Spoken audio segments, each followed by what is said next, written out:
The most important yet neglected aspect of our residency. A progress report can be for an inpatient or for an outpatient. In the outpatient, can be in the format of an OPD form, and for inpatients, it can be for in general wards, and for patients, it can be for in ICU patients. Now, when we come to progress notes, we are well versed with the four aspects of doctor-patient relationship. That is, we all know the communication, documentation, documentation of communication, communication of documentation. To summarize all this, there is a SOAP format, which comprises of subjective, objective, assessment, and plan. So, this is the progress notes that we use in our department. It contains the logo of our department and the progress report is there. It contains the details of the patient, like the name of the patient, UHID, that is we have now the e-hospital software, so we have UHID, the unit in which the patient is admitted, diagnosis of the patient. Now when we come up with the how to write a progress report, there are four topics, that is subjective. When we come to see a patient, we greet the patient, we ask for any new symptoms, for example, nausea, vomiting, if he was able to take the oral feeds, how are his bowel habits, any abdominal distension, sleep, etc. and we document it. We then come up for the objective part. We record the vitals like blood pressure, pulse rate, respiratory rate, temperature, abdominal curve, and any level of investigations which have been ordered previously. They are taken into the account. Then comes the assessment part. Now this is the part where the subjective and the objective analysis are combined. The previous diagnosis is written along with the added complications.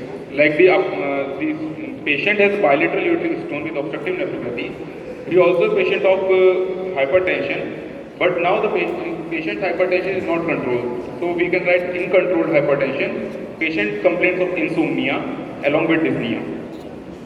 When we come up to the plan, it includes the treatment, the monitoring part, rehabilitation of the patient, any investigation, further investigation that may be required, any reference from other departments that is required. The other important aspect is the name of the attending doctor with designation. Full name has to be written along with the designation and at the time at which this download was taken.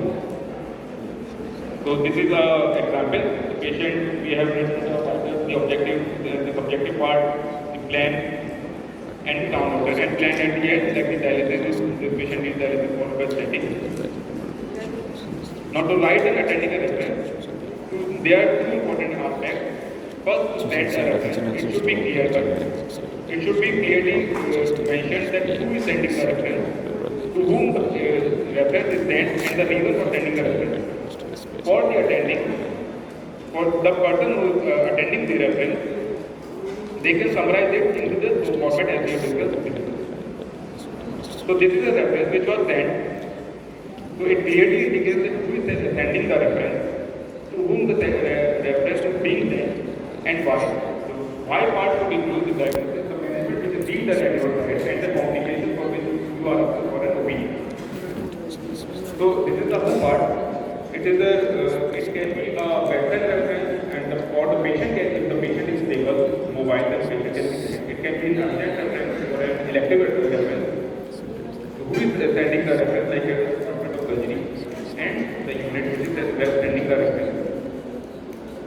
For whom part, it should be mentioned that the consultation required from which doctor.